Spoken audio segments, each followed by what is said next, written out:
Hi, this is Keith Shabby, your friend in the mortgage business, and today we're discussing the new upcoming new FHA guidelines that are going into effect early spring 2010. Out of Washington, the Federal Housing Administration, otherwise known as FHA Commissioner David Stevens, today announced a set of policy changes to strengthen the FHA capital reserves while enabling the agency to continue to fulfill its mission to provide access to homeownership for underserved communities.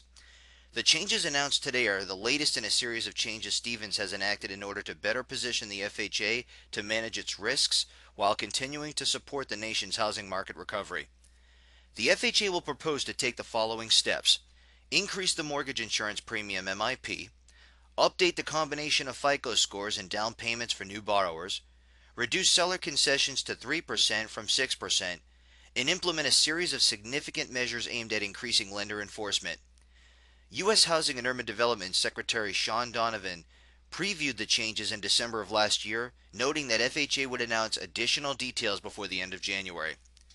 Striking the right balance between managing the FHA risk, continuing to provide access to underserved communities, and supporting the nation's economic recovery is critically important, said Commissioner Stevens. When combined with the risk management measures announced in September of last year, these changes are among the most significant steps to address risk in the agency's history. Additionally, by continuing to provide affordable, reasonable mortgage products, FHA will support the housing market's recovery. Importantly, FHA will remain the largest source of home purchase financing to underserved communities. Now, what I'm going to do here, guys, below is I'm going to issue and I'm going to discuss the changes that are coming up and how this can apply to you guys. What you have to understand right now is that the new tax credit that they have implemented, that's going to be extended to April 30th of this year, as long as you're closed, or if you're under contract, you can close on or before June 30th. These changes will be going into effect early summer. One of the things we're going to issue here is we're going to talk about mortgage insurance premium, otherwise known as MIP, which will be increased to build up capital reserves and bring back private lending. What you have to know right now is that the current MIP that you're charged when you do an FHA mortgage is 1.75%, which can be either rolled into your mortgage or paid for at closing. The first step that they're going to do is they're going to raise the upfront MIP by 0.5%, which is going to go from 1.75 to 2.25%, and request legislative authority to increase the maximal annual MIP that the FHA can charge. If this authority is granted, then the second step will be to shift some of the premium increases from the upfront MIP to the annual MIP.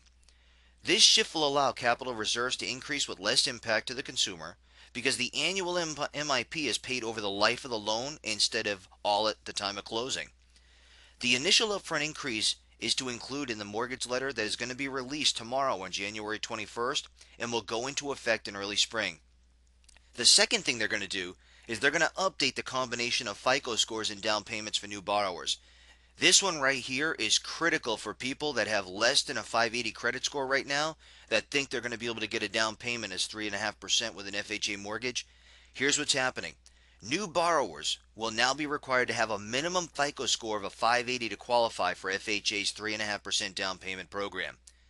New borrowers with less than a 580 FICO score will be required to put down at least 10%. This allows the FHA to better balance its risks and continue to provide access to those borrowers who have historically performed well. This change will be posted in the Federal Registry in February, and after a notice of commitment period would go into effect in the early summer. Now, the third and final thing is they're going to reduce the allowable seller concessions from 6% to 3%. This one here, guys, is also a big one. If you're working with a realtor who does not work and use seller concessions, you need to eliminate them. Because the truth is here, with the seller concessions going from 6% to 3%, it's going to be important for you to understand. Now you have your down payment of 3.5%, and closing costs, depending on your state, can range from 3 to 5%. So your actual minimal upfront could be as low as 3.5%. If the seller gives you no seller concessions, you could be as high as 6.5% down payment, including your closing costs. The current level exposes the FHA to excess risk by creating incentives to inflate the appraised value. This change will bring FHA into conformity with the industry standards of seller concessions. This change will be posted in the Federal Registry in February, and after a notice of commitment period will go into effect in the early summer.